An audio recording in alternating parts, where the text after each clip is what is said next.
किशन नाम का एक लकड़हारा जंगल से लकड़ियां काटकर अपने परिवार का गुजारा किया करता था।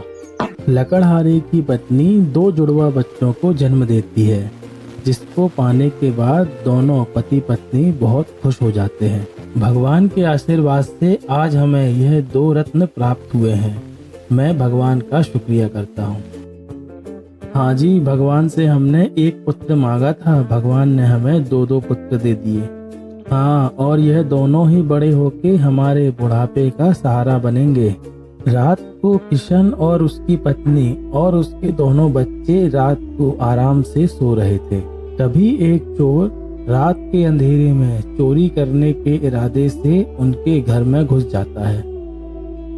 अरे, मैं यह चोरी करने के लिए किन फकीरों के घर में घुस गया? यहाँ तो चोरी करने के लिए कुछ है ही नहीं। मेरा तो समय इतना बर्बाद हो गया। चोर को लकड़हारे के घर में चुराने लायक कोई कीमती सामान ही नहीं मिला।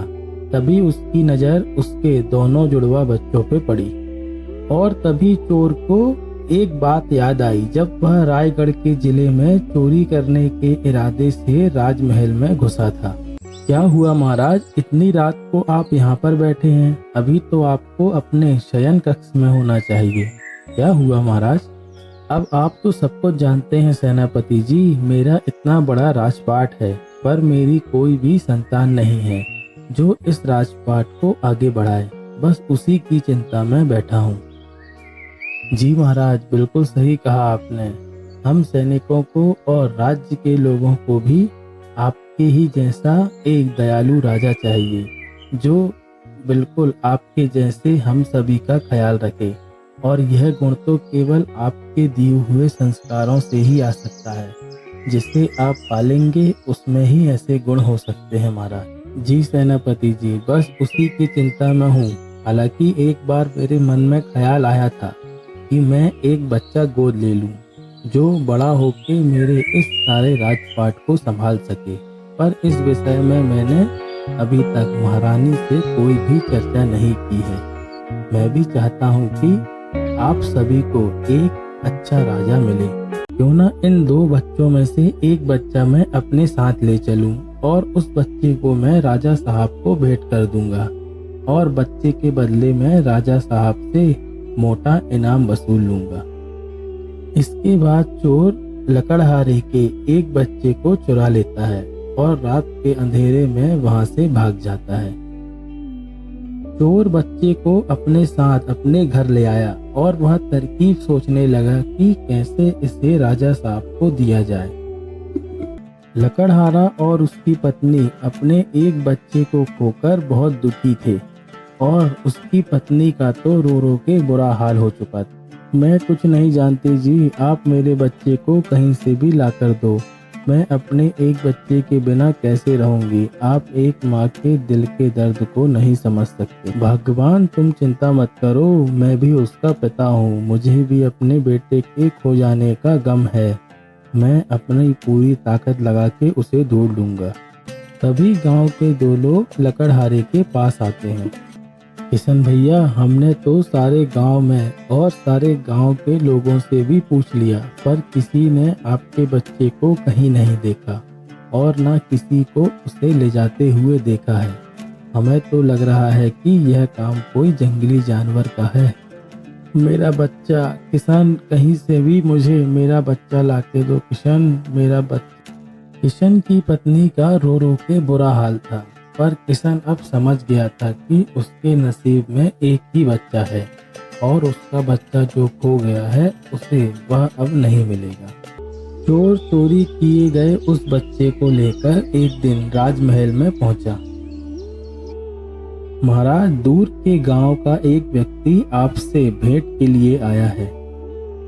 अच्छा, पर भला दूर के गांव के व्यक्ति को मुझसे क्या काम? किस लिए आया है वो? पूछने पर तो महाराज उसने कुछ बताया नहीं, पर हाँ, वह कह रहा था कि आप ही से भेंट करना है और उसके हाथ में एक छोटा सा बच्चा भी है। ठीक है सेनापति जी, तो उसे पूरे सम्मान के साथ यहाँ पर लेकर आ जाओ। इसके बाद सेनापति जी बड़े सम्मान के साथ उस चोर को राजा साहब के पास लेकर आते हैं।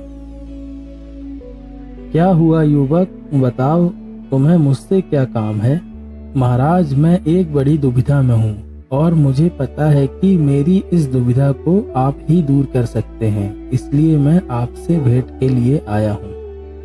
ठीक है युवक, तो बताओ तुम्हें क्या दुविधा है। यदि मुझसे होगा तो मैं उसे अवश्य दूर करूँगा। महाराज, मेरा यह बच्चा अभी कुछ दिन पहले ही जन्मा है और इसके साथ ही मेरी पत्नी का निधन भी हो गया है।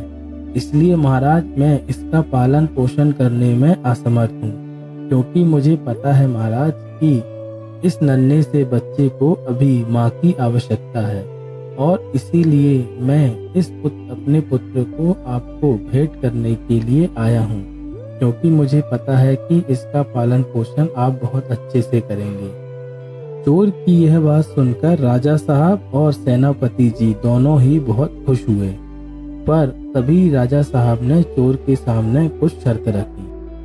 ठीक है युवक, तुम्हारी बातों से मैं सहमत हूँ, पर यदि तुम मेरी कुछ शर्तें मानने के लिए तैयार हो तो मैं तुम्हारे इस बच्चे को अपने बेटे का दर्जा देने के लिए तैयार हूँ।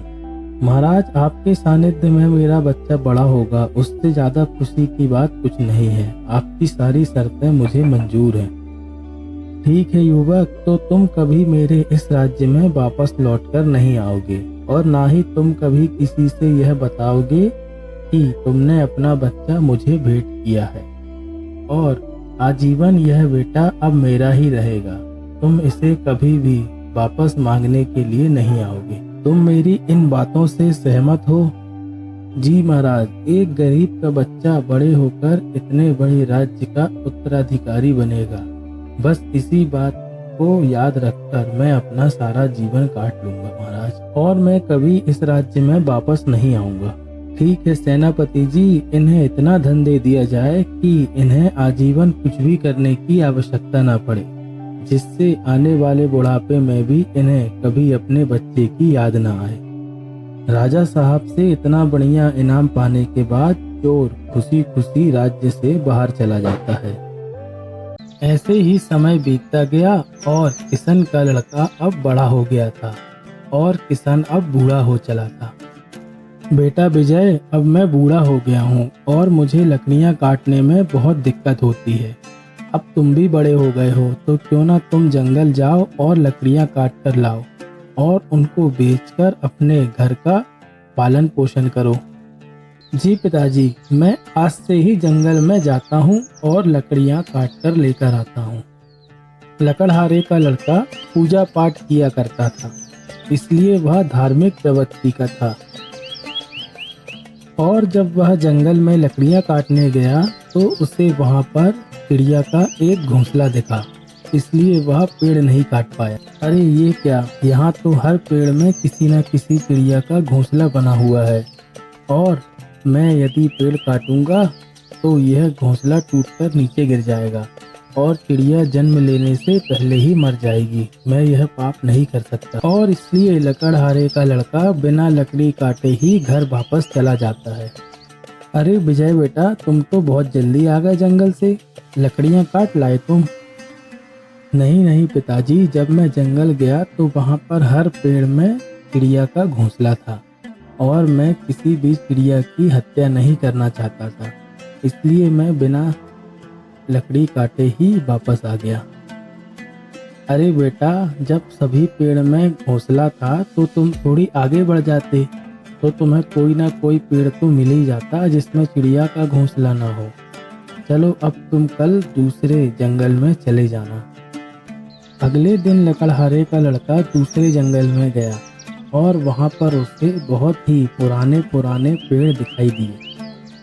देखो जरा इन पेड़ों को, यह कितने पुराने हो चुके हैं और इनकी जड़ों से और छालों से कितनी सारी प्रकारों की दवाइयाँ बनती होंगी, जो गांव के लोगों को कितने उपयोग में आती होंगी।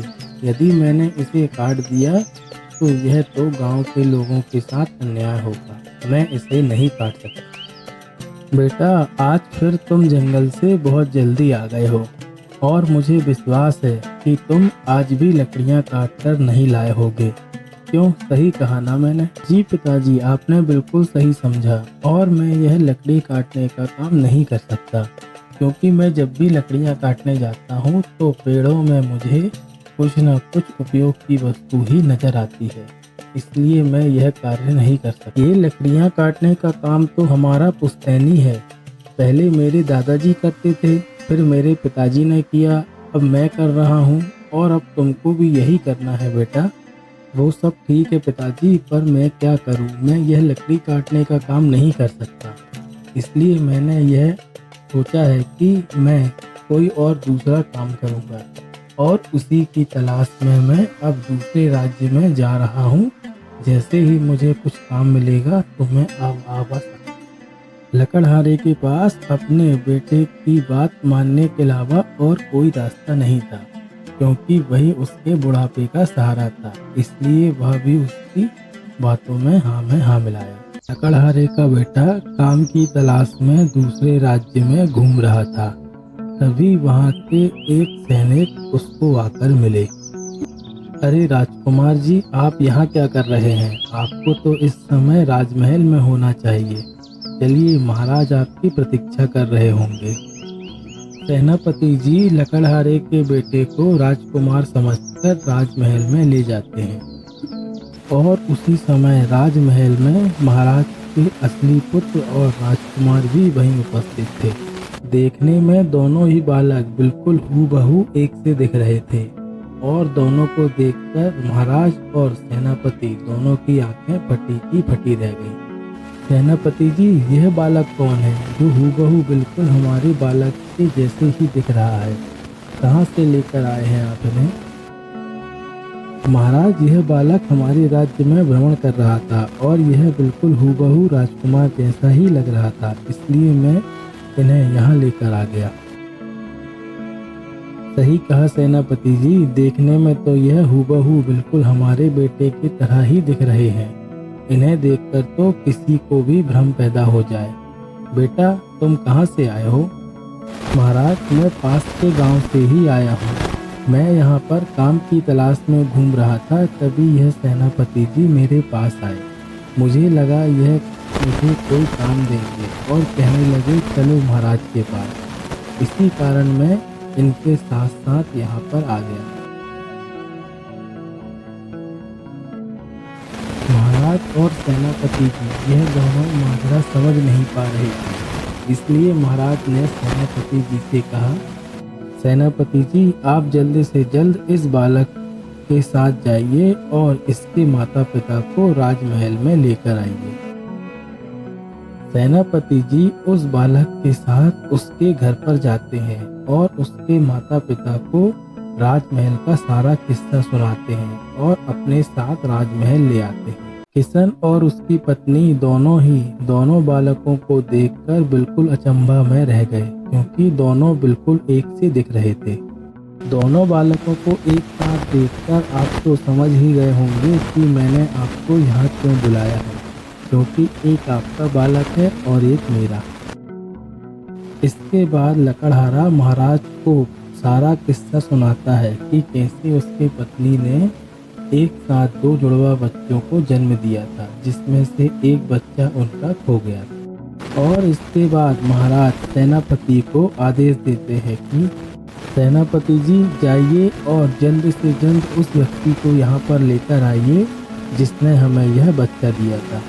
सेनापति जी अपने कुछ भरोसेमंद सैनिकों को बुलाते हैं और उन सभी को उस व्यक्ति को ढूंढने के काम में लगा देते हैं, और कुछ ही समय में सभी सैनिक मिलकर उस व्यक्ति को राजमहल में लाकर खड़ा कर देते हैं।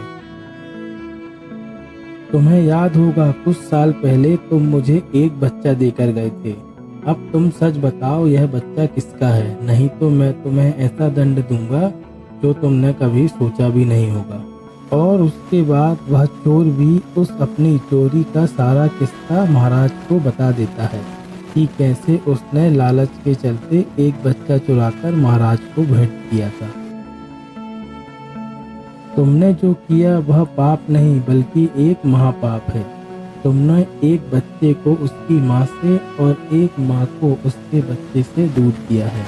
इसलिए मैं तुम्हें फांसी की सजा सुनाता हूँ। इसके बाद सेनापति जी उस चोर को ले जाकर कारागार में बंद कर देते हैं। अब मैं यह फैसला अपने बालक पर ही छोड़ता हूँ कि वह आपके साथ जाना चाहता है या मेरे साथ रहना चाहता है। वह जो फैसला लेगा मुझे मंजूर होगा। पिताजी, आज इतने सालों बाद मुझे यह पता चला है कि मेरे माता पिता आप लोग नहीं बल्कि कोई और है, पर मैं अब इनके बिना भी नहीं रह सकता और ना ही आपके बिना। तो मेरा सोचना यह है कि क्यों ना यह भी हमारे ही साथ राजमहल में रह जाए, क्योंकि मैं आप लोगों को छोड़कर भी नहीं रह सकता। छोटे राजकुमार के ऐसे फैसले से महाराज और लकड़हारा दोनों ही बहुत खुश हुए और इसके बाद महाराज घोषणा करते हैं कि लकड़हारा भी अब उन्हीं के साथ राजमहल में रहेगा और वह दोनों बालक भी।